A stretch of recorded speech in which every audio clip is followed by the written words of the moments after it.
Assalamualaikum warahmatullahi wabarakatuh. Kembali lagi. Kali ini kita akan bahas tentang materi surat lamaran pekerjaan. Sebelum saya membahas tentang materi ini, siapkan pulpen dan kanvasnya supaya bisa mencatat hal-hal penting dalam video kali ini. Mari kita mulai. Tujuan dari pembelajaran ini, karena ini adalah materi kelas 12, ada kata siswa.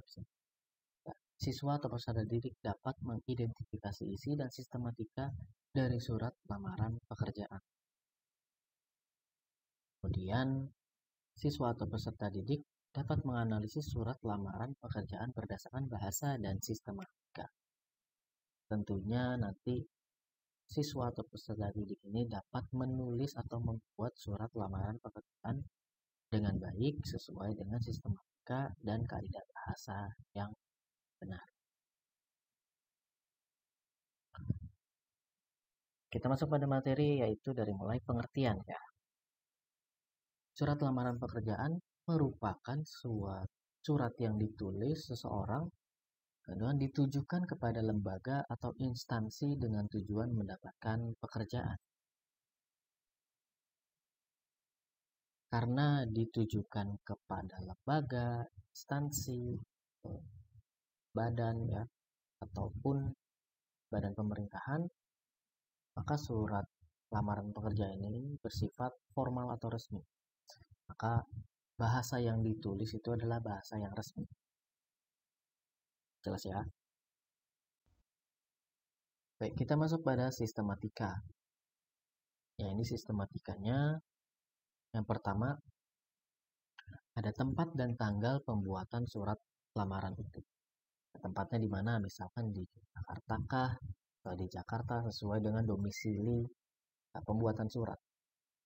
Kemudian diikuti dengan tanda koma, lalu tanggal surat itu, bulan, dan tahunnya. Kemudian adalah hal dan atau perihal. Ya, berarti hal perihal ini adalah lamaran pekerjaan. Kemudian lampiran berkas, ya, lampiran berkas ditulis ada berapa yang dilampirkan.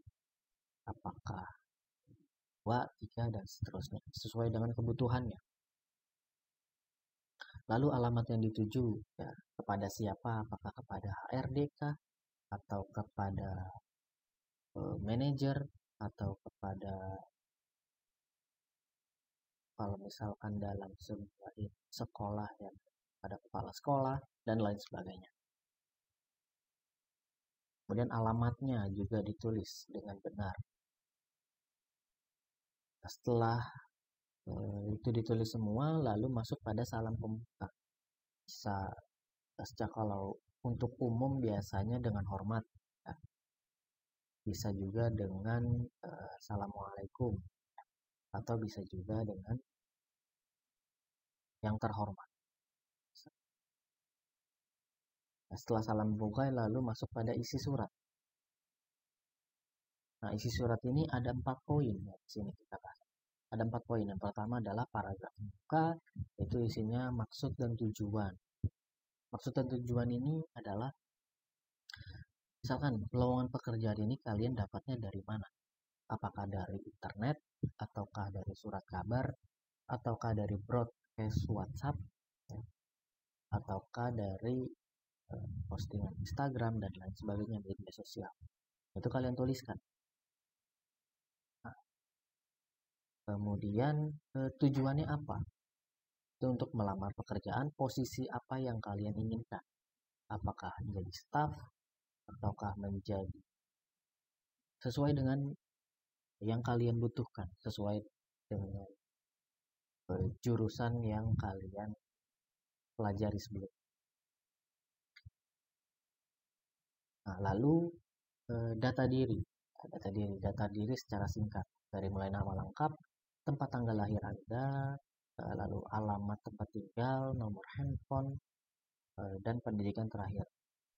Nah, biasanya ditambahkan juga alamat email. Jelas. Mulai tambahkan agama juga. Ya. Nah, terakhir baru paragraf penutupnya itu berisi ucapan terima kasih serta harapan. Nah, bisa juga dari bagian isi ini mempromosikan diri Anda, promosikan diri kalian. Misalkan menceritakan pengalaman kerja Anda secara singkat, pernah bekerja selama 2 tahun misalkan, di bagian apa, di bagian yang sama. Oh, atau kalian mempromosikan kalau sekarang kondisinya sehat secara fisik dan mental, juga bisa bekerja secara individu maupun secara tim gitu. Mempromosikan diri Anda tidak berlebihan. Nah, setelah isi surat sudah ditulis semua dengan maksimal dengan baik, maka ditutup dengan salam penutup.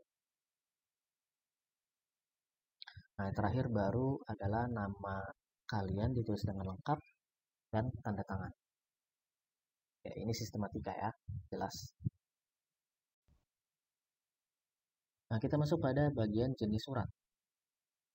Umumnya jenis surat itu ada dua. Yang pertama adalah surat lamaran yang dipisah dan digabung.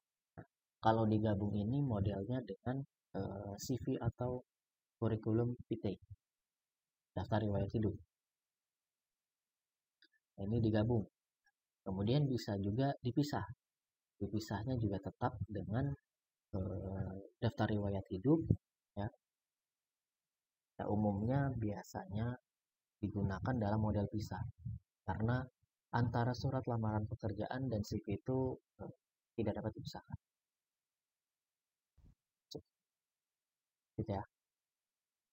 Nah, apa sih isi dari lampiran itu? Apa saja kira-kira yang digunakan sebagai pendamping dari surat lamaran pekerjaan? Yang pertama adalah CV ya, atau daftar riwayat hidup. Nah, di CV itu kalian jabarkan biodata diri Anda. Dari, sampai dengan hobi tidak boleh dimasukkan. Kemudian riwayat pendidikan, riwayat pekerjaan kalau ada. Kalau misalkan kalian baru magang berapa bulan atau berapa tahun, itu juga dituliskan karena sebagai pengalaman. Kemudian daftar riwayat kursus kah, atau seminar, atau kejuaraan, dan lain sebagainya itu juga dituliskan. Nah, lalu dokumen pribadi seperti fotokopi KTP, ijazah, ya, transkrip nilai, ya, kadang dibutuhkan. Kalau diminta pas foto juga kita lampirkan pas foto. Nah, yang terakhir adalah sertifikat. Nah, sertifikat ini sertifikat yang berhubungan dengan diri Anda untuk meningkatkan kualitas diri Anda. Kalian ya, seperti sertifikat kejuaraan kalau kalian pernah mengikuti kejuaraan, atau sertifikat seminar kalau kalian pernah mengikuti berbagai seminar atau webinar, lalu kursus atau workshop ya, itu kalian tuliskan lampiran di lampiran.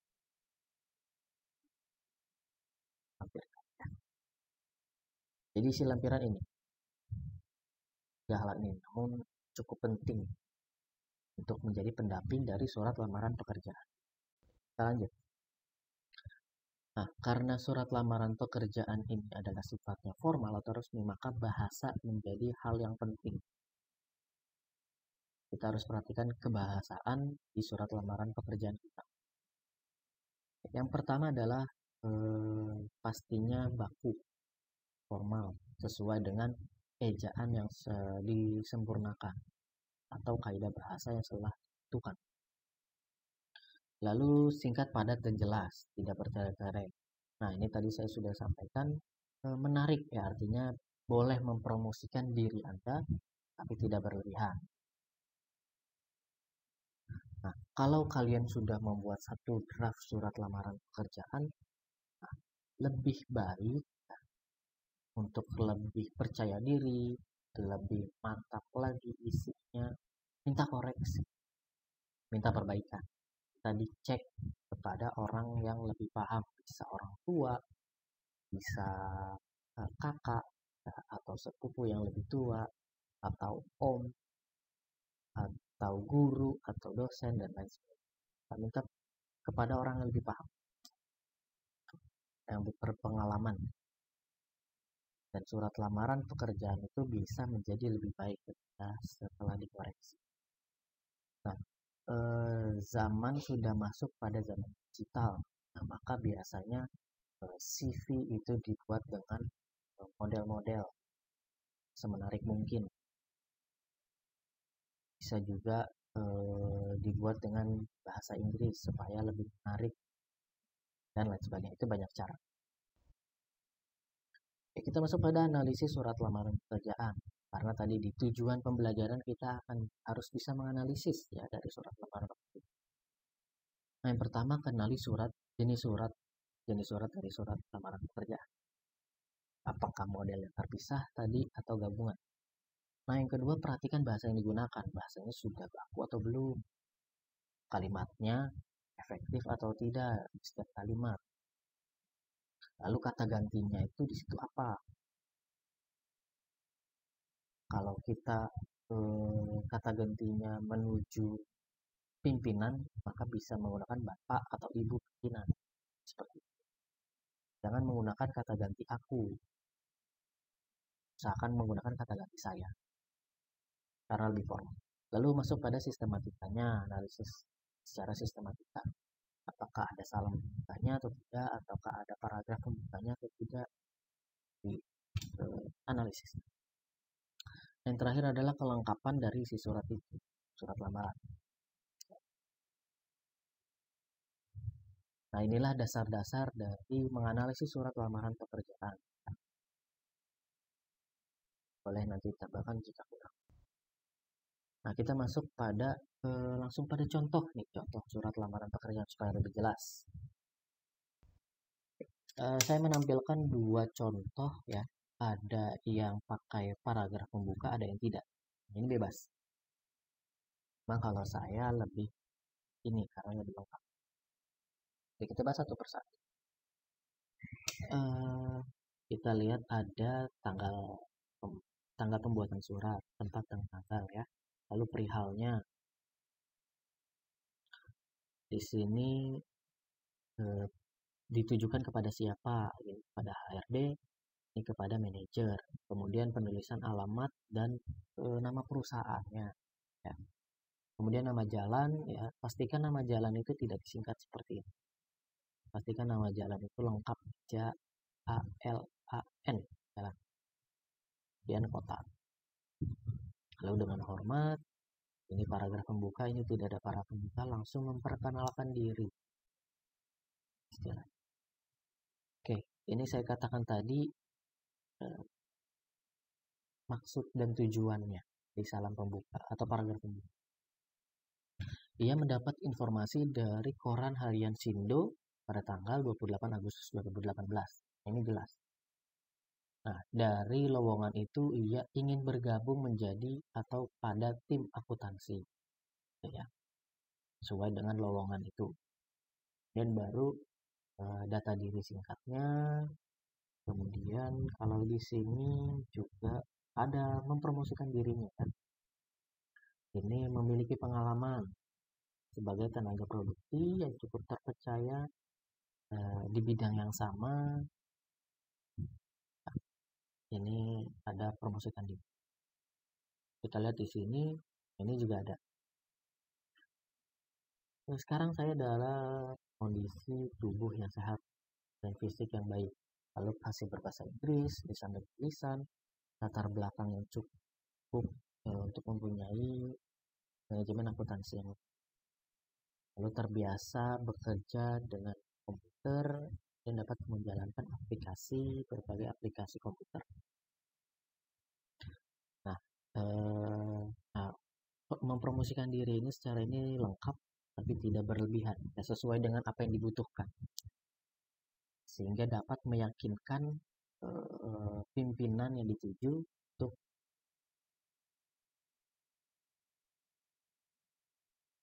untuk bekerja sama dengan Anda. Ya. Nah, kemudian masuk pada bahan pertimbangan, artinya apa yang dilampirkan atau apa yang menjadi pendamping dari surat lamaran. ada fotokopi ijazah, S1, KTP, sertifikat, serta riwayat hidup, paspor, sampai dengan penutup dan tanda tangan. Ya itulah eh, materi pada surat lamaran pekerjaan kali ini. Terima kasih. Assalamualaikum warahmatullahi wabarakatuh.